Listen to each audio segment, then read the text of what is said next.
നമസ്കാരം, ഗൃഹപാഠത്തിലേക്ക് സ്വാഗതം. ഇന്നത്തെ ഗൃഹപാഠത്തിൽ നമുക്ക് ആത്മവിശ്വാസം എങ്ങനെ വർദ്ധിപ്പിക്കാം എന്ന വിഷയത്തെക്കുറിച്ച് ചർച്ച ചെയ്യാം.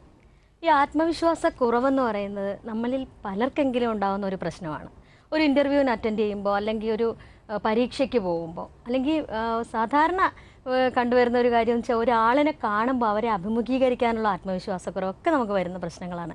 ഏതായാലും നമുക്ക് ആത്മവിശ്വാസം എങ്ങനെ വർദ്ധിപ്പിക്കാം എന്ന വിഷയത്തിൽ നമ്മൾ ചർച്ച ചെയ്യാൻ ഇവിടെ എത്തിയിരിക്കുന്നത് പ്രശസ്ത മനുഷ്യ വിഭവ വികസന പരിശീലകനായ ശ്രീ മധു ഭാസ്കരനാണ്. അദ്ദേഹത്തെ ഗൃഹപാഠത്തിലേക്ക് സ്വാഗതം ചെയ്യുന്നു. നമസ്കാരം സാർ. സാർ, ഈ ആത്മവിശ്വാസം, ഞാൻ അങ്ങനെ ആ ടൈറ്റിൽ തന്നെ ചോദിച്ചോട്ടെ, എങ്ങനെ വർദ്ധിപ്പിക്കാൻ സാധിക്കുന്നത്? ആത്മവിശ്വാസം എന്ന് പറയുന്നത് നമ്മുടെ സെൽഫ് എസ്റ്റീമുമായി ബന്ധപ്പെട്ടതാണ്. എവിടെ ഫെയ്ത്ത് എന്ന് പറഞ്ഞു. അപ്പോൾ ഫെയ്ത്ത് നമുക്ക് നമ്മളെക്കുറിച്ചുള്ള ഫെയ്ത്ത് കുറയുന്ന എപ്പോഴാന്ന് ചോദിച്ചാൽ നമുക്ക് പേടിയുള്ളപ്പോഴാണ്. ഫെയ്ത്ത് കൂടുമ്പോൾ പേടി കുറയും, എന്നാൽ പേടി കൂടുമ്പോൾ ഫെയ്ത്ത് കുറയും. അതേപോലെ ഫിയർ കുറയുമ്പോൾ ഫെയ്ത്ത് കൂടുകയും ചെയ്യും. ഈ പേടി കുറയാനുള്ള ഏക മാർഗം എന്താണെന്ന് ചോദിച്ചാൽ ആക്ഷനാണ്. നമുക്ക് എന്തിനോടാണോ കൂടുതൽ പ്രവർത്തിക്കുമ്പോൾ, ഉദാഹരണം ഇപ്പോൾ എക്സാം ടൈമാണ്, കുട്ടികൾക്കെല്ലാം എക്സാമിനോട് ഭയങ്കര പേടിയാണ്. അതിലൊരു വലിയ പങ്ക് നമ്മുടെ പേരൻസിനുണ്ട്. കാരണം ഇവർ വലിയ സംഭവമായിട്ട് അയ്യോ 10ാം ക്ലാസ്സാന്നൊക്കെ പറഞ്ഞ് പേടിപ്പിച്ച് വെച്ചിരിക്കുക. ഈ എവിടെ പേടി വരുന്നുവോ അവിടെ സ്വാഭാവികമായും നമുക്ക് കോൺഫിഡൻസ് ലെവൽ കുറയും. പേടിയുടെ ഏറ്റവും വലിയ കുഴപ്പമെന്ന് ചോദിച്ചാൽ പേടി നമ്മുടെ കാര്യക്ഷമത കുറയ്ക്കും എന്നതാണ് യഥാർത്ഥത്തിൽ. ഞാൻ പറയുന്ന ഒരു ഉദാഹരണമുണ്ട്. ഇപ്പം നമ്മൾ ഇത്രയും വീതിയും നല്ല നീളമുള്ള ഒരു പലക നിരപ്പായ സ്ഥലത്ത് വിരിച്ചിട്ട് നിങ്ങൾക്ക് തറയിൽ ചവിട്ടാതെ നടക്കാൻ പറഞ്ഞാൽ എല്ലാവരും നടക്കും. അതേ പലക എടുത്ത് ഒരു 50 അടി പൊക്കത്ത് 2 മരത്തിന്റെ ഇടയ്ക്ക് കെട്ടി നടക്കൂ എന്ന് പറഞ്ഞാൽ ആളുകൾ നടക്കൂല. കാരണം ഇതേ പ്രവൃത്തി നമുക്ക് അവിടെ ചെയ്യുമ്പോൾ ചെയ്യാൻ പറ്റാത്തതിന് കാരണം ഇവിടെ പേടിയില്ല, അവിടെ പേടി വന്നു. അപ്പോൾ യഥാർത്ഥത്തിൽ എവിടെ പേടിയുണ്ടോ അവിടെ ചെയ്യാൻ പറ്റുന്ന കാര്യം പോലും ചെയ്യാൻ പറ്റാതാണ്. അപ്പോൾ പേടി വരുമ്പോഴാണ് നമുക്ക് ഈ വിശ്വാസം കുറയുന്നത്. അപ്പോൾ ഈ പേടി മാറാൻ എന്താ ചെയ്യാന്ന് ചോദിച്ചാൽ ആക്ഷനാണ്. ഇപ്പോൾ പാറ്റയെ പേടിയാണെങ്കിൽ നമ്മൾ പാറ്റയുടെ അടുത്ത് പോവുക എന്നതാണ്. സ്റ്റേജിനെ പേടിയാണെങ്കിൽ സ്റ്റേജിൽ വരിക എന്നതാണ്. അപ്പോൾ നമുക്ക് അങ്ങനെ ഈ ആക്ഷനിലൂടെ മാത്രമാണ് പേടി കുറയ്ക്കാൻ പറ്റുക. പ്രത്യേകിച്ച് പേടിക്ക് മരുന്നൊന്നുമില്ല, അപ്പോൾ ആക്ഷനിലൂടെ. അപ്പോൾ എങ്ങനെയാണ് പരീക്ഷ പേടി കുറയ്ക്കുക എന്ന് ചോദിച്ചാൽ കൂടുതൽ പ്രിപ്പയർ ചെയ്യുക എന്നതാണ്. കൂടുതൽ പ്രിപ്പയർ ചെയ്യുമ്പോൾ സ്വാഭാവികം നമ്മൾ ഒന്നും പ്രിപ്പയർ ചെയ്യാണ്ട് നമുക്ക് ആത്മവിശ്വാസം കൂടുക. എപ്പോൾ കൂടുതൽ പ്രവൃത്തി നടക്കുന്നുവോ അവിടെ സ്വാഭാവികമായി ആത്മവിശ്വാസം കൂട്ടാൻ പറ്റും. നേരത്തെ എക്സാംസ് എഴുതി ശീലിക്കുക, അങ്ങനെയൊക്കെ. അതെ, കൂടുതൽ ക്വസ്റ്റ്യൻ പേപ്പർ വർക്കൗട്ട് ചെയ്യുക, അങ്ങനെയൊക്കെ. ഇന്റർവ്യൂവിനാണെങ്കിൽ എങ്ങനെയാണ്? പലർക്കും എല്ലാ ക്വസ്റ്റ്യൻസും പഠിച്ചിട്ട് പോയാലും അവിടെ നിന്ന് ചോദ്യം ചോദിക്കുമ്പോൾ ഇങ്ങനെ തപ്പുന്നൊരു പ്രവണതയുണ്ട്. യഥാർത്ഥത്തിൽ ഇന്റർവ്യൂവിൽ മെഷർ ചെയ്യുന്നത് നമ്മുടെ നോളേജ് അല്ല എന്നാണ് എൻ്റെ വിശ്വാസം. ഇന്റർവ്യൂവിൽ മെഷർ ചെയ്യുന്നത് നമ്മുടെ പേഴ്സണാലിറ്റിയാണ്. നിങ്ങളുടെ കോൺഫിഡൻസ് ലെവൽ എന്താണ്, നിങ്ങൾ എങ്ങനെയാണ് നിങ്ങളൊരു പ്രശ്നത്തിനെ അഭിമുഖീകരിക്കാൻ പോകുന്നത്, ഇല്ലെങ്കിൽ ഒരു ചോദ്യങ്ങളെ നിങ്ങൾ സമീപിക്കുന്ന രീതി എന്താണ്, ഇത്തരം കാര്യങ്ങളാണ് സാധാരണ ഇതിൽ മെഷർ ചെയ്യുക. അപ്പോൾ നമ്മൾ അവിടെ ചെല്ലുമ്പോൾ നമ്മുടെ പെരുമാറ്റങ്ങളിലൂടെ നമ്മൾ പറയുന്ന രീതിയിലൂടെ എല്ലാം നമ്മുടെ കോൺഫിഡൻസ് ലെവൽ മെഷർ ചെയ്യും എന്നതാണ്. അപ്പോൾ നമുക്കൊരു ഇൻ്റർവ്യൂവിന് വേണ്ടി ഒരുങ്ങുക എന്നതിനേക്കാൾ നല്ലത് ജീവിതത്തിന് വേണ്ടി ഒരുങ്ങുക എന്നതാണ്. എനിക്ക് ഇവിടെ കോൺഫിഡൻസ് ഉണ്ടെങ്കിൽ എൻ്റെ കുടുംബത്തിൽ കോൺഫിഡൻസ് ഉണ്ടാകും. എനിക്ക് എൻ്റെ ജീവിതത്തിൽ കോൺഫിഡൻസ് ഉണ്ടെങ്കിൽ ഞാൻ ചെയ്യുന്ന ട്രെയിനിങ്ങിൽ കോൺഫിഡൻസ് ഉണ്ടാകും. അപ്പോൾ ജീവിതത്തിലെ ഒരു മാറ്റം ഉണ്ടാക്കുക എന്നാണ് അതിൻ്റെ ബേസിക്കായ തത്വം എന്നാണ് എൻ്റെ വിശ്വാസം. അപ്പോൾ ഞാൻ ചോദിച്ചോട്ടെ, ഈ പരാജയവും ജീവിതവും തമ്മിൽ എന്തെങ്കിലും ബന്ധമുണ്ടോ? ഗാഢമായ ബന്ധമുണ്ട്. ആളുകൾക്ക് എല്ലാം വേണ്ടത് വിജയമാണ്. പക്ഷെ ഞാൻ പറയുന്നത് വിജയം വേണമെങ്കിൽ നിങ്ങൾ പരാജയം സ്വീകരിച്ചേ പറ്റൂ എന്നാണ് പറയാം. അതിൻ്റെ ബേസിക് കാരണം എന്താ ചോദിച്ചാൽ, ഒരു വലിയ ചിന്തകൻ പറഞ്ഞ് ഓർക്കുന്നുണ്ട്, ഞങ്ങൾക്ക് പലപ്പോഴും കാലിടറിയിട്ടുണ്ട്. എന്തുകൊണ്ടെന്നാൽ ഞങ്ങൾ നടക്കുന്നത് കൊണ്ടാണ് എന്നാണ്. നടക്കുമ്പോഴേ കാലിടരൂ എന്നാണ് സത്യം. അപ്പോൾ ഈ പരാജയങ്ങൾ വരുമ്പോൾ നമുക്ക് കിട്ടുന്ന ഏറ്റവും വലിയ നേട്ടം എന്താ ചോദിച്ചാൽ, പരാജയങ്ങളുടെ വലിയൊരു പോസിറ്റീവ് ഗുണം എന്ന് വെച്ചാൽ നിലനിൽക്കുന്ന കംഫർട്ട് സോണിനെ ബ്രേക്ക് ചെയ്യും എന്നാണ്. ഈ വിജയങ്ങൾ ആഘോഷിക്കാനുള്ളതാണ്, പരാജയങ്ങൾ പഠിക്കാനുള്ളതാണ്. അതാണ് ഇതിൻ്റെ ഏറ്റവും വലിയ ഗുണം. നമ്മൾ തുടർച്ചയായി വിജയം വരാണെന്ന് കരുതിക്കൊള്ളൂ. സ്വാഭാവികമായി എല്ലാ വിജയങ്ങളും സന്തോഷം തരും, എല്ലാ സന്തോഷങ്ങളും ഒരുതരം അലസത തരും. ഉദാഹരണം, ഏറ്റവും നന്നായി ഞാൻ പെർഫോം ചെയ്ത ട്രെയിനിങ്ങിൻ്റെ പിറ്റേ ദിവസം 1 മണിക്കൂർ ഞാൻ കൂടുതൽ ഉറങ്ങും. നിങ്ങളുടെ ജീവിതത്തിൽ ഏറ്റവും നന്നായി നിങ്ങൾ പെർഫോം ചെയ്ത ആ ആഴ്ചയുടെ പിറ്റേ ആഴ്ച നിങ്ങൾ സെലിബ്രേറ്റ് ചെയ്തിട്ടുണ്ടാവും. നിങ്ങളുടെ പെർഫോമൻസിനെ അതുകൊണ്ടാണ് പല കായിക താരങ്ങളും ഒരു റെക്കോർഡ് ഇട്ട് കഴിഞ്ഞാൽ പിന്നെ ഒരു അഡ്രസ് കാണാതെ പോകുന്നത്. അപ്പോൾ വിജയങ്ങൾ പലപ്പോഴും നമ്മളെ ഒരുതരം അലസത ക്രിയേറ്റ് ചെയ്യും. പക്ഷേ പരാജയങ്ങളാണ് യഥാർത്ഥത്തിൽ നമ്മൾ അവിടെ നിന്ന് തട്ടി ഉണർത്തുന്നത്. ആ കംഫർട്ട് സോണിനെ ബ്രേക്ക് ചെയ്യും. എല്ലാ കംഫർട്ട് സോണും ഗ്രോത്ത് കുറയ്ക്കും. സർ, ഈ പ്രശ്നങ്ങൾ എന്ന് പറയുന്നത് അതിനെ നമുക്ക് എങ്ങനെയാണ് അഭിമുഖീകരിക്കാൻ കഴിയുന്നത്? പ്രശ്നവും പരാജയവും തമ്മിലുള്ള ബന്ധം, പ്രശ്നങ്ങൾ ആണോ പരാജയങ്ങൾ? അങ്ങനെ പറയാൻ പറ്റില്ല. ഈ പ്രശ്നങ്ങൾ എന്ന് പറഞ്ഞ വാക്ക് തന്നെ ഒരു നെഗറ്റീവ് ചിന്തയിൽ നിന്നുണ്ടാകുന്നതാണ്. അതിനെ പ്രോബ്ലംസ് എന്നാണ് ഇംഗ്ലീഷിൽ പറയാമല്ലോ, അതിനെ ചലഞ്ചസ് എന്നാണ് പറയേണ്ടത്. ഇപ്പോൾ ഉദാഹരണം, ഞാൻ നടന്നു പോകുമ്പോൾ ഒരു രജനികാന്തിൻ്റെ പാട്ടിനെ അടിസ്ഥാനമാക്കിയാണ് ഞാൻ പറയാം. പടയപ്പ എന്ന് പറഞ്ഞ പാട്ടിൽ, സിനിമയിലൊരു പാട്ടുണ്ട്, 1000 തടയ്ക്കല്ലപ്പ ഓരോ തടയ്ക്കല്ലും എനിക്ക് പഠിക്കല്ലപ്പ എന്നാണ് അദ്ദേഹം പറയുന്നത്. ഇപ്പം നമ്മൾ ഈ സ്റ്റുഡിയോയിലേക്ക് നടന്നു വരുന്ന വഴിക്ക് സ്മൂത്തായ സ്ഥലമാണ്, ഞാൻ നേരെയാണ് നടന്നത്. പെട്ടെന്ന് ഒരു പടി പോലത്തെ ഒരു സാധനം കണ്ടു. അത് എനിക്ക് തടസ്സമാണ് യഥാർത്ഥത്തിൽ. പക്ഷേ ഞാൻ അതിന് തടസ്സമായി കണ്ടാൽ താഴെ തന്നെ നിൽക്കുള്ളൂ. അതിനെ പടിയായിട്ട് കണ്ടപ്പോഴാണ് എനിക്ക് മുകളിലെത്താൻ കഴിഞ്ഞത്. അപ്പോൾ ബേസിക്കലി പറയുന്നത് എങ്ങനെയാണ്, ഈ തടസ്സങ്ങളെ പടികളായി കണ്ടാൽ നിങ്ങൾക്ക് ഉയരങ്ങളിൽ എത്താം എന്നാണ്. അപ്പോൾ അതിനെ പ്രോബ്ലംസ് ആയിട്ടല്ല കാണേണ്ടത്, യഥാർത്ഥത്തിൽ ചലഞ്ചസ് ആയിട്ടാണ് കാണേണ്ടത്. ചലഞ്ചസ് എന്ന് പറഞ്ഞാൽ നമുക്ക് ഓവർകം ചെയ്യാനുള്ള സാധനമാണ്. പ്രോബ്ലം എന്ന് പറഞ്ഞാൽ നമുക്ക് പരാതി പറയാനുള്ള സാധനമാണ്. പരാതി പറയേണ്ടതല്ല എന്നാണ്. ഇംഗ്ലീഷിൽ ഒരു മനോഹരമായ ചൊല്ലുണ്ട്. ഈ മഹാന്മാരും സാധാരണക്കാരും തമ്മിലുള്ള വ്യത്യാസം എന്താണെന്ന് ചോദിക്കുമ്പോൾ അവർ പറയുന്നത് എങ്ങനെയാണ്, മഹാന്മാർ ബുദ്ധിമുട്ടുകളിൽ സാധ്യതകൾ കണ്ടെത്തും, സാധാരണക്കാരൻ സാധ്യതകളിൽ ബുദ്ധിമുട്ട് കണ്ടെത്തും. നിങ്ങൾ ആരാണ്? നിങ്ങളുടെ ബുദ്ധിമുട്ടുകളിൽ നിങ്ങൾ സാധ്യതകൾ കണ്ടെത്തിയാൽ നിങ്ങൾ മഹാനാകും. പകരം നിങ്ങളുടെ സാധ്യതകളിൽ നിന്നുകൊണ്ട് അയ്യോ ഇത് ഭയങ്കര ബുദ്ധിമുട്ടാണ്, ഭയങ്കര കഷ്ടമാണെന്ന് നിങ്ങൾ ചിന്തിക്കുകയാണെങ്കിൽ നിങ്ങൾ സാധാരണക്കാരനാണ്. സർ, നമുക്കൊരു കോൾ വെയിറ്റ് ചെയ്യുന്നുണ്ട്. ഹലോ, നമസ്കാരം, ഗൃഹപാഠത്തിലേക്ക് സ്വാഗതം. ആരാണ് വിളിക്കുന്നത്? ഹലോ, എൻ്റെ പേര് മുജീബ്, മലപ്പുറത്ത് നിന്നാണ് വിളിക്കുന്നത്. ഓക്കെ, സാറിനോട് സംസാരിച്ചോളൂ. മുജീബ് പറയൂ. മുജീബ്, ഹലോ. അതായത് നമ്മളൊരു പരിപാടിയിലേക്ക് ഇങ്ങനെ ഇറങ്ങിക്കഴിഞ്ഞാൽ നമുക്ക് ആ പരിപാടിക്ക് ഒരു വിശ്വാസം കമ്മി, അത് അങ്ങനെ ആവുമോ ഇങ്ങനെ ആവുമോ എന്നുള്ളത് അതൊരു വിശ്വാസം കിട്ടുന്നില്ല ഏതൊരു പരിപാടിക്കും. എന്താണ് കാരണം? എനിക്ക് തോന്നുന്നത് മുജീബേ, നമ്മൾ യഥാർത്ഥത്തിൽ ഈ പേടി, ആശങ്ക, ഇതൊക്കെ ആശങ്കയാണ്. ഇപ്പം ഞാനൊരു പരിപാടി ചെയ്യുമ്പോൾ, ഇപ്പോൾ ഉദാഹരണം എന്നെ ഇവിടെ വിളിച്ചൊരു പരിപാടി ചെയ്യുമ്പോൾ ഈ പരിപാടി നന്നാവുമോ, അയ്യോ ഇത് പൊളിഞ്ഞാൽ എന്താകും, നാട്ടുകാർ എന്ത് വിചാരിക്കും, എൻ്റെ വീട്ടുകാർ എന്ത് വിചാരിക്കും, ഇത്തരം ചിന്തകൾ ഒരു ആശങ്കയാണ്. നിങ്ങളൊരു കാര്യം ആലോചിച്ചോ, പേടിയും ആശങ്കയും ഒന്നില്ലെങ്കിൽ ഭൂതകാലവുമായി ബന്ധപ്പെട്ടതാണ്, അല്ലെങ്കിൽ ഭാവിയുമായി ബന്ധപ്പെട്ടതാണ്. വർത്തമാനകാലവുമായി അതിന് ബന്ധമില്ല. ഇപ്പം നിങ്ങൾ ആലോചിക്കുന്നത്, നിങ്ങളൊരു പരിപാടി ചെയ്താൽ ഭാവിയിൽ അത് പൊളിഞ്ഞാലോ, ചെയ്തിട്ടില്ല ഇതുവരെ. നമ്മൾ ആലോചിക്കുകയാണ്, ഒരു പരിപാടി നടക്കുന്നതിന് മുമ്പ് നമ്മൾ ആലോചിക്കുകയാണ് അത് എങ്ങനെയാണ്. അതെ മുജീബ്, ഒരു ചെറിയ ചോദിക്കട്ടെ, നമ്മൾ ബസ് സ്റ്റോപ്പിൽ നിൽക്കുമ്പോൾ ഒരു ബസ് വരുമ്പോൾ ഈ ബസ് ഇടിച്ചാലോ എന്ന് വിചാരിച്ചാൽ നമുക്ക് ബസ്സിൽ കയറാൻ പറ്റുമോ? റെയിൽവേ സ്റ്റേഷനിൽ നിൽക്കുമ്പോൾ ട്രെയിൻ വരുമ്പോൾ പാളം തെറ്റിയാലോ എന്ന് വെച്ചാൽ ട്രെയിനിൽ കയറുമോ?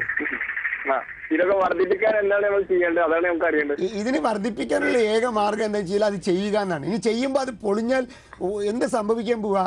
ഇപ്പം നമ്മളൊരു പരീക്ഷ എഴുതി തോറ്റാൽ ലോകമൊന്നും അവസാനിക്കാൻ പോകുന്നില്ല. ഈ ആളുകൾ ഈ പരാജയങ്ങളെ ഇത്രയും പേടിക്കേണ്ട ആവശ്യമുണ്ടോ എന്നാണ്. ഏതെങ്കിലും കൊച്ച് ജനിച്ചപ്പോൾ തന്നെ ഇറങ്ങി ഓടുന്ന കണ്ടിട്ടുണ്ടോ മുജീബെ? ഇല്ല. എത്ര തവണ വീണെണീറ്റായി കൊച്ചു പഠിക്കുന്നത്. 10 തവണ വീണപ്പോൾ ഈ കൊച്ചു പറയാണ്, നാണം കേടി, ഈ പരിപാടി ഇനി വേണ്ട എന്ന് വിചാരിച്ചില്ലെങ്കിൽ ആ കൊച്ചു നടക്കാൻ പഠിക്കുമോ? ജീവിതത്തിൻ്റെ ഭാഗമാണ് ഇതൊക്കെ. മുജീബ് ഒരുപാട് സ്ഥലത്ത് പരാജയപ്പെടണമെന്നാണ് എൻ്റെ ഒരു അഭിപ്രായം. ശരിയാണ്. 10 തവണ പരാജയപ്പെടുമ്പോൾ തന്നെ കോൺഫിഡൻസ് വരും മുജീബെ. ഞാനൊക്കെ കുറെ തോറ്റതാ ജീവിതത്തിൽ. അതുകൊണ്ട് മുജീബ് അങ്ങനെ വിചാരിക്കണ്ട കേട്ടാ.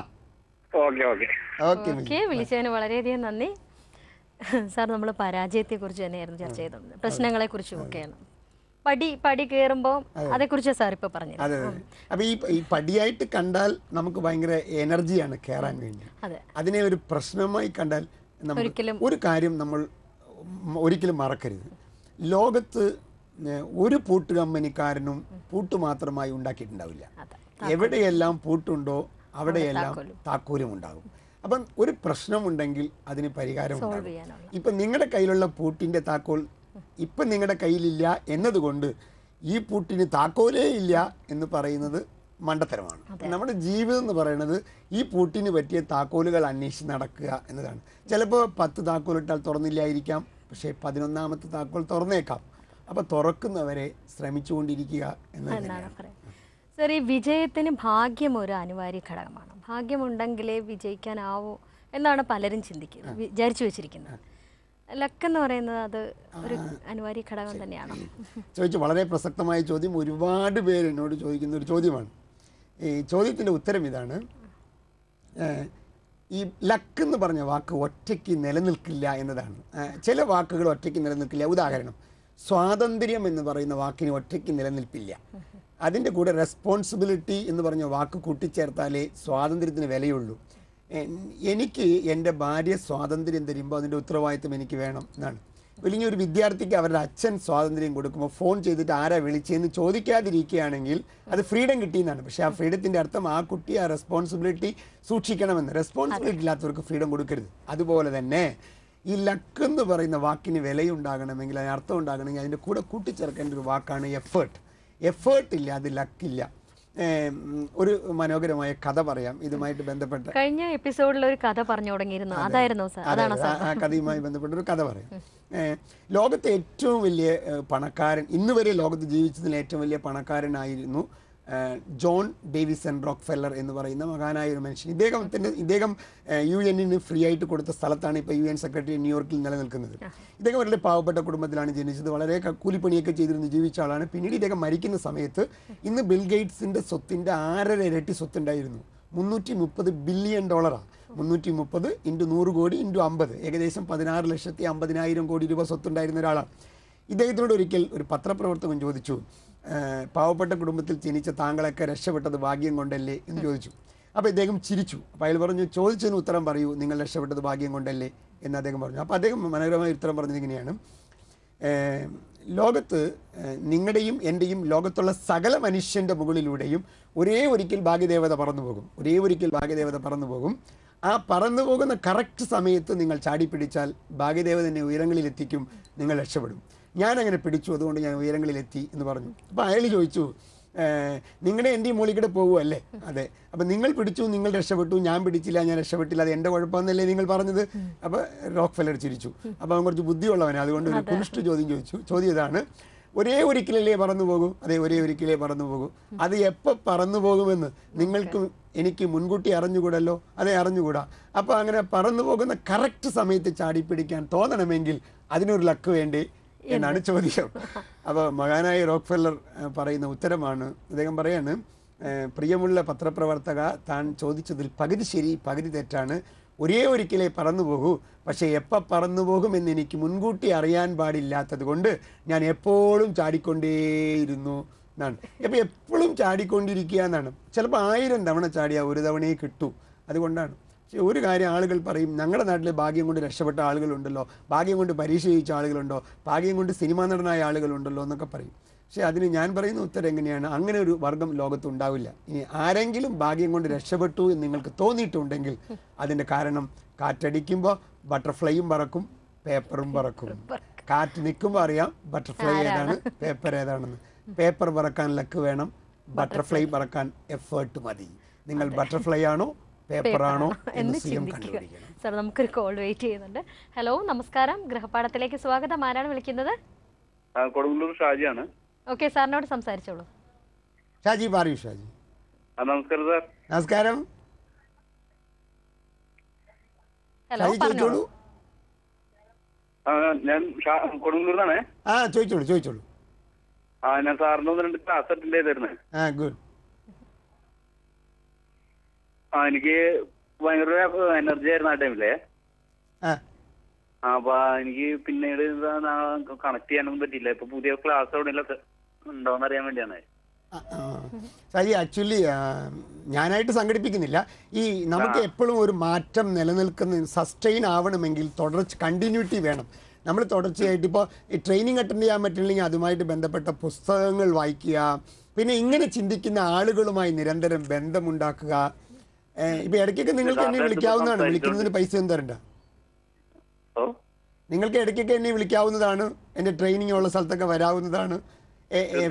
ഫേസ്ബുക്കിൽ എൻ്റെ ട്രെയിനിങ്, ഓപ്പൺ ട്രെയിനിങ് പ്രോഗ്രാമുകൾ ഞാൻ ഇടാറുണ്ട്. അപ്പം അങ്ങനത്തെയൊക്കെ പ്രോഗ്രാമിൽ പങ്കെടുക്കാവുന്നതാണ്. ഫേസ്ബുക്ക് ഐഡി ഒന്നും പറയാൻ പറ്റുമോ? എൻ്റെ വെബ്സൈറ്റിൽ പോയാൽ മതി, madhubhaskaran.com. അതിൽ പോയാൽ ഫേസ്ബുക്കിൻ്റെ ലിങ്ക് കിട്ടും. Okay sir, thank you.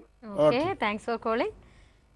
Sir, ഇപ്പം ഇദ്ദേഹം പറഞ്ഞ പോലെ തന്നെ എനിക്ക് തോന്നുന്നു ഇതുപോലെയുള്ള ക്ലാസ്സുകളിൽ അറ്റൻഡ് ചെയ്യുന്ന ആ കുറച്ച് ദിവസങ്ങളിൽ മാത്രമായിരിക്കും ഇവർ ഇതിനു വേണ്ടി പരിശ്രമിക്കുന്നത്. പിന്നെ ആ ഒരു എനർജി ലൂസ് ആവുന്നുണ്ടോ എന്ന് തോന്നുന്നു. പൊതുവെ ഇത്തരം ട്രെയിനിങ്ങിൽ വരുന്ന ആളുകൾ ട്രെയിനിങ് കഴിയുമ്പോൾ ജാക്കി ചാൻ്റെ സിനിമ കണ്ട പോലെയാണ്. അത് ആ ജാക്കി ചാൻ്റെ സിനിമ ഒരു ഗ്ലാസ് വെള്ളം കുടിക്കുമ്പോൾ പോകും എന്നാണ് പറയുക. അപ്പോൾ അതുപോലെ ഈ ട്രെയിനിങ്ങിൽ വന്ന് ആവേശം കൊള്ളിക്കുമ്പോൾ ഉണ്ടാവുന്നത് ഇതെന്താ സംഭവം എന്ന് ചോദിച്ചാൽ, ഈ ട്രെയിനിങ് സമയത്ത് ട്രെയിനർ മിടുക്കനാണെങ്കിൽ ഈ ജീവിതങ്ങളെ ഇയാളാണ് വ്യാഖ്യാനിക്കുന്നത്, ട്രെയിനറാണ് വ്യാഖ്യാനിക്കുന്നത്. പക്ഷേ യഥാർത്ഥ ജീവിതത്തിനെ വ്യാഖ്യാനിക്കേണ്ടത് അയാൾ തന്നെയാണ്. അപ്പോൾ അതെന്താ ചെയ്യാൻ പറ്റാന്ന് ചോദിച്ചാൽ, ഈ ട്രെയിനർ ഉപയോഗിക്കുന്ന ഒരു തിങ്കിങ് പാറ്റേൺ ഉണ്ട്, ഒരു ചിന്താ പദ്ധതിയുണ്ട്. ആ ചിന്താ പദ്ധതിയാണ് നമുക്ക് മോട്ടിവേഷൻ തന്നത്. ഈ ചിന്താ പദ്ധതി ബോധപൂർവം നമ്മുടെ ജീവിതത്തിലും നമ്മൾ നിരന്തരമായി ചെയ്യാൻ ശ്രമിക്കണം. ഇപ്പോൾ ഉദാഹരണം, ഇന്നൊരു പ്രശ്നം ഉണ്ടായി നമ്മുടെ ജീവിതത്തിൽ. ഇന്ന് രാത്രി കിടക്കാൻ പോകുന്നതിന് മുമ്പ് നമ്മൾ ആ കാര്യം എന്തുകൊണ്ടാണ് ഞാൻ ഇങ്ങനെ ഇതിനോട് റെസ്പോണ്ട് ചെയ്ത്, ഈ റെസ്പോൺസിന് എനിക്ക് കിട്ടിയ കോൺസിക്വൻസ് എന്താ, ഇതാണോ എനിക്ക് വേണ്ടത്, അല്ല മറച്ചു ചിന്തിക്കാൻ പറ്റുമോ, വേറൊരു ഓപ്ഷൻ ഉണ്ടോ എന്നൊക്കെ നിരന്തരമായി ചിന്തിക്കുമ്പോഴാണ്. നോക്കൂ, അതുകൊണ്ടാണ് പറയുന്നത്, പണ്ടൊക്കെ പറഞ്ഞിട്ടുണ്ട്, ഒരു 15 മിനിറ്റെങ്കിലും നിങ്ങൾ കണ്ണടച്ച് ഉറങ്ങാതിരിക്കണം എന്ന് പറയുന്നത്. എന്തിനാണ് കണ്ണടച്ച് ഉറങ്ങാതിരിക്കണം എന്ന് പറയുന്നത്? കണ്ണും ചെവിയും ഇന്ദ്രിയങ്ങൾ അടച്ചു കഴിഞ്ഞാൽ പുറത്തേക്കുള്ള നോട്ടം നിൽക്കും. പുറത്തേക്കുള്ള നോട്ടം എന്ന് നിൽക്കുന്നുവോ അപ്പോൾ നിങ്ങൾ അകത്തേക്ക് നോക്കും. അകത്തേക്ക് നോക്കുമ്പോഴാണ് യഥാർത്ഥമായ ഗ്രോത്ത് ഉണ്ടാകുന്നത്. അപ്പോൾ അകത്തേക്ക് നമ്മൾ നോക്കാതെ നമ്മളെല്ലാം പുറത്തേക്ക് നോക്കുന്നത് കൊണ്ടാണ് നമുക്ക് കംപ്ലയിൻറ്റ്സ് ഉണ്ടാകുന്നത്. ഈ പ്രോഗ്രാം ശരിയായില്ലെങ്കിൽ അതിന് കുഴപ്പം നിങ്ങളാണെന്ന് ഞാൻ പറഞ്ഞു, നിങ്ങളുടെ മേത്ത് വയ്ക്കുകയാണ്. എനിക്കിതിൽ എന്ത് പാർട്ടുണ്ട്, ഞാനിതിനെ എങ്ങനെ നന്നാക്കാം എന്ന് ചിന്തിക്കണമെങ്കിൽ ഞാൻ എൻ്റെ അകത്തേക്ക് നോക്കണം. ഈ അകത്തേക്ക് നോക്കുന്ന കാര്യങ്ങളില്ലാത്തതാണ് ഇതിൻ്റെ പ്രശ്നം. നമ്മുടെ ആളുകൾക്ക് എപ്പോഴും പുറത്തേക്ക് നോക്കുന്നവർ, അതുകൊണ്ടാണ് നമ്മളെപ്പോഴും അയാൾ ശരിയല്ല, മറ്റാൾ ശരിയല്ല, ഇത് ശരിയല്ല എന്നൊക്കെ. നമ്മളാണ് ശരിയാകേണ്ടത് അല്ലേ? അത് ഇപ്പോൾ നിങ്ങൾ എങ്ങനെ എന്ത് ചോദ്യം ചോദിക്കണം, നിങ്ങൾ എങ്ങനെ പെരുമാറണം എന്നത് എൻ്റെ കയ്യിലല്ല. നിങ്ങൾ ചോദിക്കുന്ന ചോദ്യങ്ങൾക്ക് എങ്ങനെ റെസ്പോണ്ട് ചെയ്യണം എന്നത് മാത്രമേ എൻ്റെ കയ്യിലുള്ളൂ. എൻ്റെ കയ്യിലുള്ള സാധനങ്ങളെക്കുറിച്ചല്ലേ ഞാൻ ചിന്തിക്കേണ്ടത്. ഞാൻ നിങ്ങളെക്കുറിച്ച് വറി ചെയ്തുകൊണ്ടിരുന്നാൽ എനിക്ക് എൻ്റെ കാര്യങ്ങൾ എങ്ങനെ നന്നാവില്ല. ഓക്കെ സാർ, നമുക്ക് ഗൃഹപാഠത്തിൽ ഒരു ബ്രേക്ക് എടുക്കാൻ സമയമായി. ഗൃഹപാഠം ആഫ്റ്റർ എ ഷോർട്ട് ബ്രേക്ക്.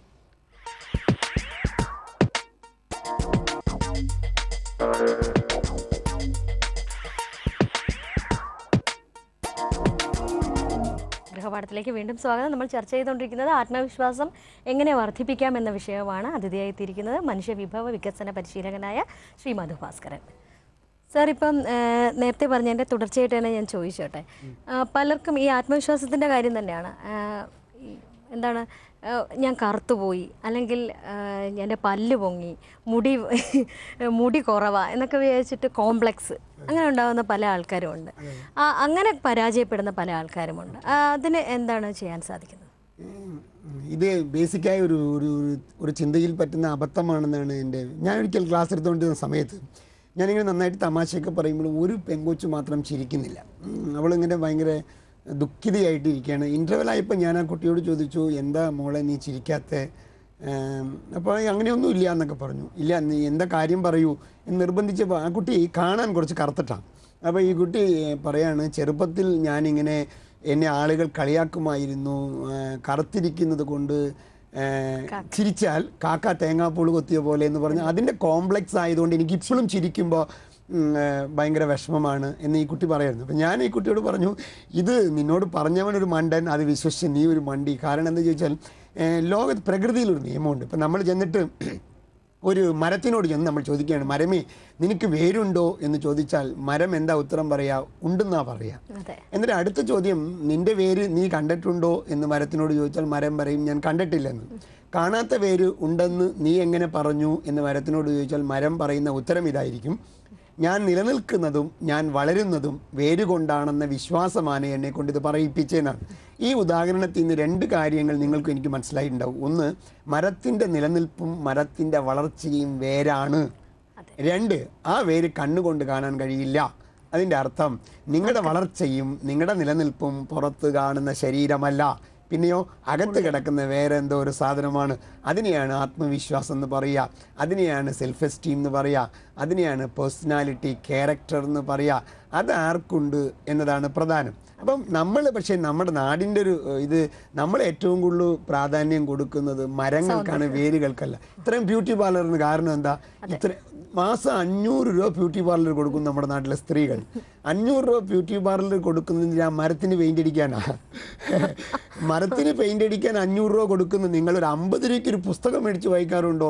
കാരണം അത് നമ്മുടെ റൂട്ട്സിനുള്ള വളമാണ്. സാർ, നമുക്ക് പുസ്തകങ്ങളിലേക്ക് വരെ ഒരു കോൾ വെയിറ്റ് ചെയ്യുന്നുണ്ട്. ഹലോ, നമസ്കാരം, ഗൃഹപാഠത്തിലേക്ക് സ്വാഗതം. ആരാണ് വിളിക്കുന്നത്? മാഡം, എൻ്റെ പേര് Shashi, call from Navaikulam. Hello sir, ഒന്ന് ഉറച്ചു പറയാമോ? എൻ്റെ പേര് Shashi, call from Navaikulam. Okay, സാറിനോട് സംസാരിച്ചോളൂ. എനിക്ക് സാറിന്റെ ചോദിക്കാനുള്ളതെന്ന് പറഞ്ഞാലേ, ഈ ആത്മവിശ്വാസം അത് നമ്മൾ വ്യക്തിപരമായിട്ട് ജനറേറ്റ് ചെയ്യാൻ പറ്റുന്ന ഒരു സംവിധാനമാണോ? ഒരു കുടുംബ പശ്ചാത്തലത്തിൽ ഈ ആത്മവിശ്വാസം എന്ന് പറയുന്നത് should be related to the family members. അപ്പൊ അതിനെ കുറിച്ച് സാറിന്റെ അഭിപ്രായം എന്താണ്? സാർ ചോദിച്ച ചോദ്യം വളരെ പ്രസക്തമായ ഒരു ചോദ്യമാണ്. അതായത് നമ്മുടെ ആത്മവിശ്വാസത്തിന് നമ്മുടെ കുടുംബ സാഹചര്യങ്ങളും നമ്മളെ ചുറ്റിയുള്ള സാഹചര്യങ്ങളും സ്വാധീനിക്കുന്നില്ലേ എന്ന ചോദ്യം. സാർ, അത് വളരെ കറക്റ്റാണ്. സ്വാധീനിക്കുന്നുണ്ട്, ഇല്ല എന്ന് നമുക്ക് പറയാൻ പറ്റില്ല, സ്വാധീനിക്കുന്നുണ്ട്. പക്ഷേ ആ ആത്മവിശ്വാസം കുറവ് സാഹചര്യങ്ങൾ കൊണ്ട് ഉണ്ടാക്കിയതിനെ നമ്മുടെ എഫേർട്ട് കൊണ്ട് നമുക്ക് കോമ്പൻസേറ്റ് ചെയ്യാൻ കഴിയും.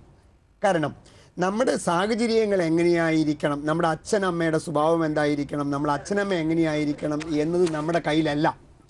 പക്ഷെ നമ്മൾ എങ്ങനെയായിരിക്കണം എന്നതാണ് നമ്മുടെ കയ്യിൽ. ഞാൻ ഇതിന് പറയുന്ന ഒരു മനോഹരമായ ഉദാഹരണം, സാറേ, നമ്മൾ എങ്ങനെ പെരുമാറുന്നു എന്നത് നമ്മുടെ കമ്പ്യൂട്ടറിൽ ഇട്ടേക്കുന്ന പ്രോഗ്രാം പോലെയാണ്. എൻ്റെ കമ്പ്യൂട്ടറിൽ വിൻഡോസ് XP ആണ് ഇട്ടതെങ്കിൽ കമ്പ്യൂട്ടർ വിൻഡോസ് XPയുടെ സ്വഭാവം കാണിക്കും. അതിൽ ഇട്ടേക്കുന്നത് വിൻഡോസ് 7 ആണെങ്കിൽ വിൻഡോസ് 7ൻ്റെ പ്രത്യേകത കാണിക്കും. ഈ പ്രോഗ്രാം ഇട്ടത് നമ്മൾ മാത്രമല്ല, നമ്മുടെ പേരൻസ് എല്ലാവരും കൂടിയാണ് നമ്മുടെ മൈൻഡ് പ്രോഗ്രാം ഉണ്ടാക്കിയേക്കുന്നത്. പക്ഷേ നമുക്ക് ആവശ്യമുള്ള റിസൾട്ട് ആ പ്രോഗ്രാം തരുന്നില്ലെങ്കിൽ നമുക്ക് ചെയ്യാവുന്നത് നമുക്ക് ആവശ്യമുള്ള പ്രോഗ്രാം നമ്മൾ റീപ്രോഗ്രാം ചെയ്യണം. അപ്പോൾ നമ്മുടെ നിലവിലുള്ള ചിന്തകൾ നമുക്ക് ആത്മവിശ്വാസം തരുന്നതല്ല. അതിന് കാരണം ചിലപ്പോൾ പേരൻസോ ചെയ്തായിരിക്കില്ല, അറിയാതെ ചെയ്തു പോയതായിരിക്കാം.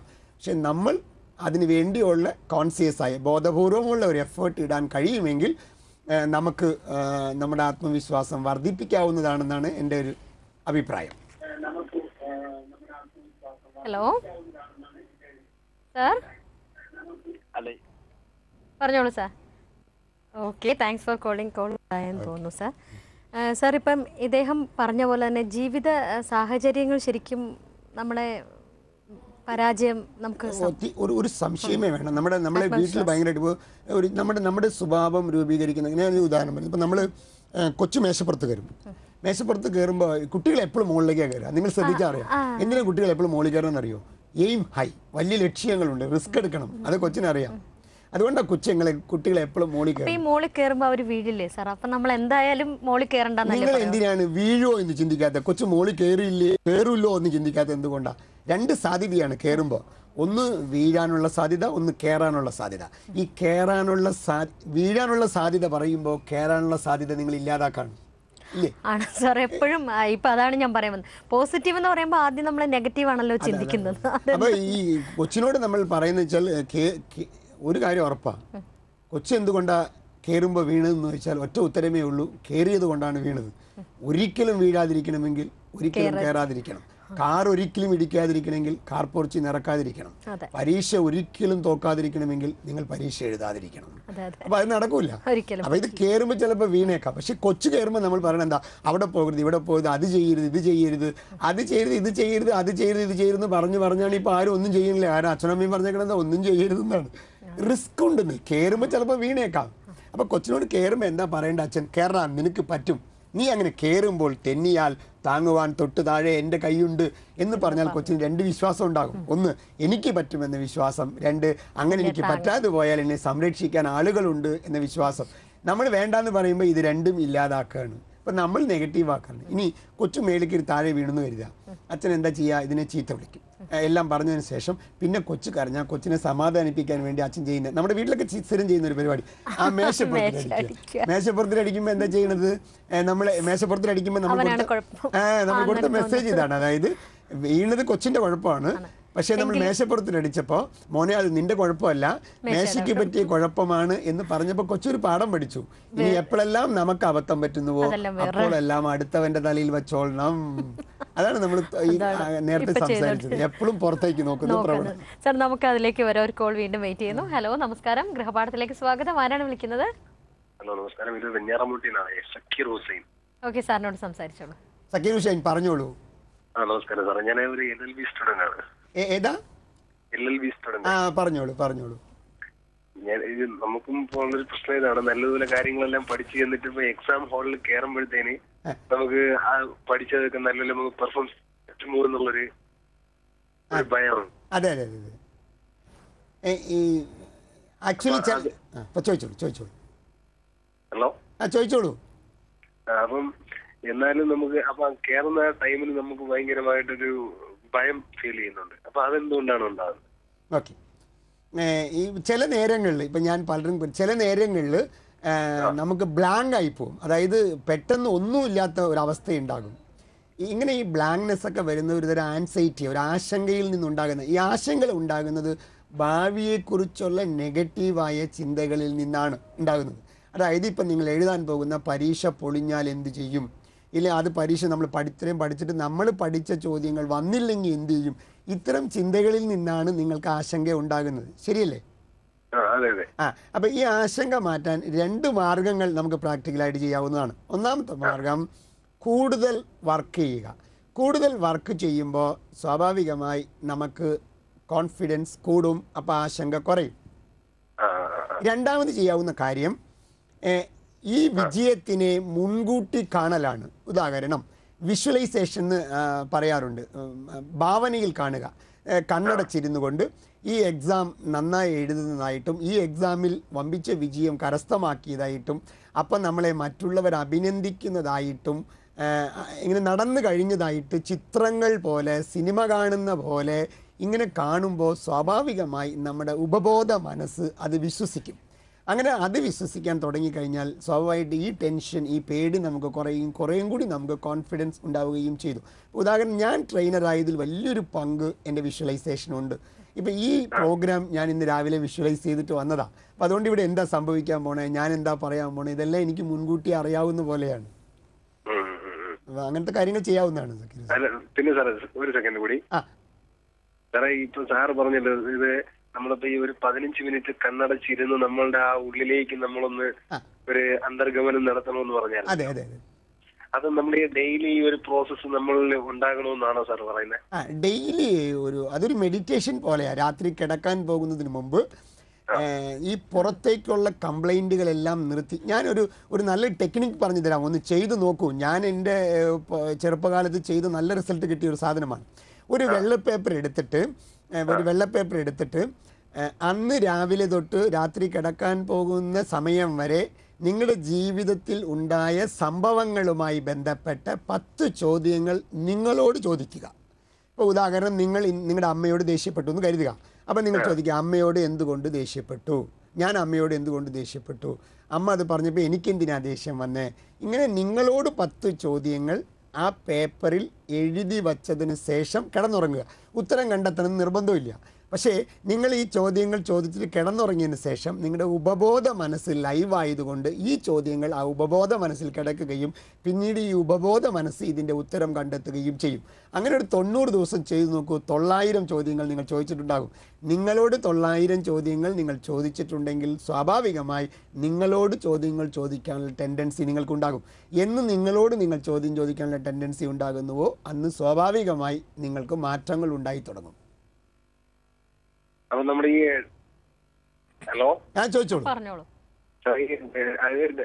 ഡെയിലി ഉള്ള ഈ പ്രോസസ്സ് നമ്മൾ ഇങ്ങനെ മെയിൻറ്റെയിൻ ചെയ്യണം. നിങ്ങൾ ഡെയിലി പല്ല് തേക്കുന്നില്ലേ, ഡെയിലി ഭക്ഷണം കഴിക്കുന്നില്ലേ, ഡെയിലി കുളിക്കുന്നില്ലേ, അതുപോലെ നമ്മുടെ മനസ്സിനെ കുളിപ്പിക്കാൻ വേണ്ടി ഒരു 15 മിനിറ്റ് ഇത് ചെയ്യണം. അതിന് സാറേ, അപ്പൊ ഈ സാർ ഈ പറഞ്ഞതുപോലെ ഒരു വൈറ്റ് പേപ്പറിൽ ഇങ്ങനെ നോട്ട് ചെയ്യണമെന്ന് പറഞ്ഞത് അത് ഒരു 1 ഡേ ഒന്ന് ചെയ്ത് നോക്കുക. ഇത് ഡെയിലി ചെയ്യണം ഷക്കീർ ഹുസൈൻ, ഡെയിലി ചെയ്യണം. ഇത് നമ്മൾ ഇപ്പൊ ഈ പേപ്പറിൽ എഴുതുന്ന നമ്മളോട് തന്നെ ഒരു 10 ചോദ്യം ചോദിക്കണം എന്ന് പറഞ്ഞത്. അതെ. പിന്നെ സാറേ നമ്മൾ ഈ എക്സാം ഹാളിൽ കയറുന്നതിന് മുമ്പായിട്ട് ഒരു 1 hour കിട്ടുമല്ലോ, ആ സമയത്ത് നമ്മൾ വീണ്ടും വീണ്ടും ഈ ബുക്ക് എടുത്ത് ഇങ്ങനെ വായിക്കുന്നതിൽ എന്ത് സാറിന്റെ അഭിപ്രായം എന്താണ് അതിലെങ്ങനെ പറയാനുള്ളത്? നമ്മൾ സക്കീർ ഹുസൈൻ സിമ്പിളായിട്ട് ചോദിച്ചാൽ ഒറ്റ ചോദ്യമുള്ളൂ. നമ്മൾ രാവിലെ എൻറ്റർടൈനോ സക്കീർ ഹുസൈൻ നമ്മൾ കക്കൂസ് പണിതത് അല്ലല്ലോ, മുൻകൂട്ടി പണിത് വെച്ചത് കൊണ്ടാണ് നമുക്ക് സൗകര്യമായിട്ട് പോകാൻ കഴിഞ്ഞത്. അതുപോലെ നമ്മൾ മുൻകൂട്ടി ഒരുങ്ങി ഇല്ലാത്തത് കൊണ്ടാണ് ഈ അവസാനത്തെ 1 മിനിറ്റ് കിടന്ന് 1 മണിക്കൂർ കിടന്ന് നമ്മൾ തല പുകയുന്നത്. അപ്പം നമ്മൾ മുൻകൂട്ടി പ്ലാൻ ചെയ്തിട്ടുണ്ടായിരുന്നുവെങ്കിൽ ഈ പ്രോബ്ലം ഉണ്ടാവില്ല. നമ്മൾ ആ സമയത്ത് കിടന്ന് ഈ വെപ്രാളപ്പെടുന്നതുകൊണ്ട്. അപ്പോൾ യഥാർത്ഥത്തിൽ ആദ്യത്തെ ലാസ്റ്റ് 1 മണിക്കൂർ നിങ്ങൾ റിലാക്സ് ചെയ്യേണ്ടതാണ്. അതായത് എക്സാമിന് തൊട്ട് മുമ്പ് റിലാക്സ് ചെയ്യണം. പ്രത്യേകിച്ച് ഒരു 10 മിനിറ്റിന് മുമ്പ് ഒരു കാരണവശാലും നിങ്ങൾ ടെക്സ്റ്റ് ബുക്കുകൾ തുടരുത്. പകരം പരീക്ഷകളിൽ നിശബ്ദമായിരുന്നു കൊണ്ട് ബ്രീത്തിങ് എക്സസൈസ്, റിലാക്സേഷനൊക്കെ ചെയ്യേണ്ടതാണെന്നാണ്. ഓക്കെ സക്കീർ ഹുസൈൻ, നമുക്ക് സമയം വളരെ കുറവാണ്. സാറിൻ്റെ നമ്പറിലേക്ക് വിളിച്ചോളൂ. ഓക്കെ, വിളിച്ചതിന് വളരെയധികം നന്ദി. സാർ ഇപ്പോൾ ഇദ്ദേഹം പറഞ്ഞ പോലെ തന്നെ അവസാന നിമിഷം എടുത്ത് നോക്കരുതെന്ന് പറഞ്ഞു. പക്ഷേ അവസാന നിമിഷം പലരും പറയുന്ന കാര്യമാണ് ഞാൻ മറന്നു പോകും, ഒന്ന് നോക്കിയാൽ മതിയാവും. അത് ശരിക്കും അത് അങ്ങനെ ശരിയാണോ? അവസാന നിമിഷം നോക്കുമ്പം ഓർമ്മ നിൽക്കും എന്നാണോ? ഇല്ല, അല്ല, അവസാനം പഠിക്കുന്നത് ഓർമ്മ നിൽക്കും എന്നാണ്. നിങ്ങൾക്ക് അവസാനത്തെ 1 മണിക്കൂറിൽ എത്ര പഠിക്കാൻ പറ്റും? നിങ്ങൾ നിങ്ങളെ 1 കൊല്ലം പഠിപ്പിച്ച പാഠങ്ങളെല്ലാം അവസാനത്തെ 1 മണിക്കൂറിൽ നിങ്ങൾക്ക് എങ്ങനെ ഓർക്കാൻ പറ്റും? അപ്പോൾ ഓർക്കാൻ പറ്റില്ല. നിങ്ങൾ ചെയ്യേണ്ടിയിരുന്നത് എന്താ ചോദിച്ചാൽ മുൻകൂട്ടി ഒരു പ്ലാൻ ഉണ്ടാക്കേണ്ടതായിരുന്നു. എങ്ങനെയാണെന്ന്. എന്തിനാ പ്ലാൻ ഉണ്ടാക്കാൻ പറയുന്നത്? ഒരു ജീവിതത്തിലെ ഏറ്റവും വലിയൊരു തത്വമാണ്. 2 കാര്യങ്ങളിൽ കണക്കില്ലാത്ത ആരെങ്കിലും ജീവിതത്തിൽ രക്ഷപ്പെട്ടു എന്ന് കാണിച്ചാൽ ഞാൻ അവരോട് മാപ്പ് പറയാൻ തയ്യാറാണ്. 2 കാര്യങ്ങൾ. 1 സമയത്തിൻ്റെ കണക്ക്, 2 പണത്തിൻ്റെ കണക്ക്. നമ്മുടെ നാട്ടിൽ ബഹുഭൂരിപക്ഷം ആളുകളും സാമ്പത്തിക കണക്ക് എഴുതാറില്ല. എത്ര രൂപ പെട്രോൾ അടിച്ചു, എത്ര രൂപ പുറത്തുനിന്ന് ഭക്ഷണം കഴിച്ചു, എത്ര രൂപയ്ക്ക് ഒരു മാസം പച്ചക്കറി കാണിച്ചു, ഒരു കണക്കുമില്ല. അപ്പം സമ്പത്തിൽ കണക്കില്ല, സമയത്തിലും കണക്കില്ല. രാവിലെ തൊട്ട് വൈകുന്നേരം വരെ എന്ത് ചെയ്തു, നിങ്ങൾ നിങ്ങളുടെ ലക്ഷ്യവുമായി ബന്ധപ്പെട്ട് എന്താ ചെയ്ത് ഇല്ല. അപ്പോൾ ഈ നമ്മളൊരു പ്ലാൻ ഉണ്ടാക്കുമ്പോൾ യഥാർത്ഥത്തിൽ നമുക്ക് സമയത്തിനും കണക്ക് വരും, നമുക്ക് സാമ്പത്തികത്തിനും കണക്ക് വരും. പ്ലാനിങ് എന്ന് പറയുന്നത് നമുക്ക് തീർച്ചയായിട്ടും ജീവിതത്തിൽ ആവശ്യമാണെന്നാണ് സാറ് പറയുന്നത് അല്ലേ? നമ്മൾ നാളെ എന്ത് ചെയ്യണം എന്നതിനെക്കുറിച്ച് ഒരു പ്ലാനിങ് നമുക്ക് തീർച്ചയായിട്ടും ഉണ്ടാകണം. ഇനിയും ഒരുപാട് കാര്യങ്ങൾ ചോദിക്കാനുണ്ട് സാർ. നമുക്ക് സമയം ഏകദേശം ഇവിടെ പൂർണ്ണമായി. എനിക്ക് ഒരു കാര്യം കൂടി പറഞ്ഞോട്ടെ. ആത്മവിശ്വാസത്തെക്കുറിച്ച്, മറ്റുള്ളവർക്ക് ആത്മവിശ്വാസം വർദ്ധിക്കാൻ എന്തെങ്കിലും ഒരു ഇതുപോലെ എന്തെങ്കിലും പറഞ്ഞു കൊടുക്കേണ്ട കാര്യം, ടിപ്പ് പോലെ ഇത് കാര്യം ചെയ്താൽ എന്നുള്ള ഒരു 5 എണ്ണം പ്രേക്ഷകർക്കായിട്ട് പറഞ്ഞാൽ. എന്നോടിപ്പോൾ ചോദിച്ചാൽ ഇപ്പോൾ ഈ ആത്മവിശ്വാസം വർദ്ധിപ്പിക്കാൻ ഒരു ഗുളിക കിട്ടുമോ എന്ന് ചോദിക്കുന്ന പോലെയാണ്. ഞാനിതിനെ പറയുന്നത് ഇതൊരു ലൈഫ് പ്രോസസ്സാണ്. നിരന്തരമായ ഇടപെടലിലൂടെ, നിരന്തരമായ പ്രയത്നത്തിലൂടെയാണ് നമുക്ക് ഒരു പ്രയത്നം വേണം എന്ന് തന്നെയാണ് സാറ് പറയുന്നത്. പ്രയത്നത്തിലൂടെ തീർച്ചയായും നമുക്ക് ആത്മവിശ്വാസം വർദ്ധിപ്പിക്കാം എന്ന് തന്നെയാണ് സാറ് പറയുന്നത്. എന്തായാലും നമുക്ക് ഇന്നത്തെ സമയം ഇവിടെ പൂർണ്ണമായി. ഇനി ഒരുപാട് കാര്യങ്ങൾ ചോദിക്കാനുണ്ട്, അത് മറ്റൊരവസരത്തിലാകാം. ഇന്നത്തെ എപ്പിസോഡ് വൈൻഡപ്പ് ചെയ്യാനുള്ള സമയം. സാർ ഇത്രയും കാര്യങ്ങൾ പറഞ്ഞു തന്നതിന് വളരെയധികം നന്ദി. ഇന്നത്തെ ഗൃഹപാഠം ഇവിടെ പൂർണ്ണമാവുന്നു. വീണ്ടും മറ്റൊരു വിഷയവും അതിഥിയുമായി എത്താം. നന്ദി, നമസ്കാരം.